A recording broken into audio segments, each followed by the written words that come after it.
grandma walks out and whacks the coyote in the head with a shovel and kills it with a shovel, right? She also just goes like this with her boot and does rattlesnake heads. I mean, what the f? She's been living on the ranch for like 60 years. She's a tough mama, right?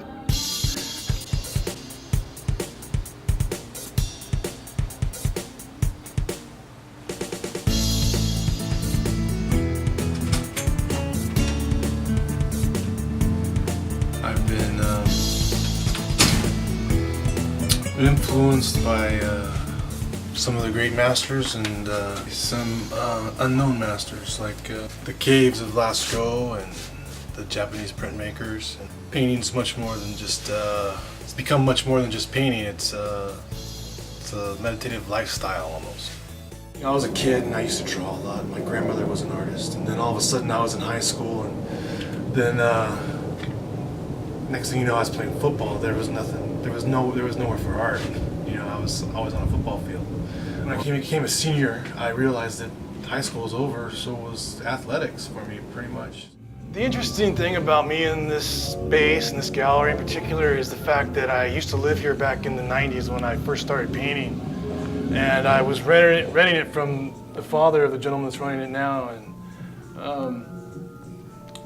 you know, I spent my first years as an artist in this place, and then disappeared for about a decade or more, and then came back and saw the doors wide open and art thriving, and somehow my paintings were still alive in here, so it kind of took me back and made me feel a little bit good about painting, and I wanted to reinvigorate that. This work comes after reading a couple books about King Arthur and an older time where chivalry and honor, real honor and mercy, you know, were the laws of the land. And for instance, I set out upon a quest to, you know, remind today's age about Arthurian philosophies. Two guitarists are definitely like encountering, you know,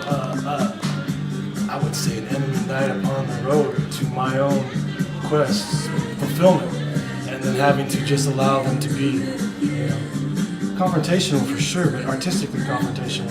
I have -5 right now because I was really rude to your mother and you by being boisterous during your performance. By being what? By being boisterous during your performance. Oh. While they're getting the sound check, I was being loud. And You're I'm being, that guy. yeah, I'm that guy. I can't help it, it's my art show. You're playing at my art show, so. This is your stuff? Yeah, this is my work. Yes. And then I got kicked out of my own art show just a minute ago because somebody was playing guitar and I interrupted their performance. And it was my scheduled art show that she's playing at. Anyway, so there's always the positive and negative. I still feel violated, but I hope to God that I didn't violate them. Let's go kick her out. Come on. No, I'm serious. Mom's there now, but which one's her dad? He might hit me. I took off to San Francisco after everything in Fullerton during the 90s fell apart, man. I got old after about a year. I needed to paint again, so I came back to La Mirada. That was more of a pilgrimage, I feel, like a spiritual journey. You know, I went on a vision quest or something, you know, because it was a real quick time, and there was a lot of life that was just burnt up real quick, you know, because San Francisco was just really impossible for me to survive in.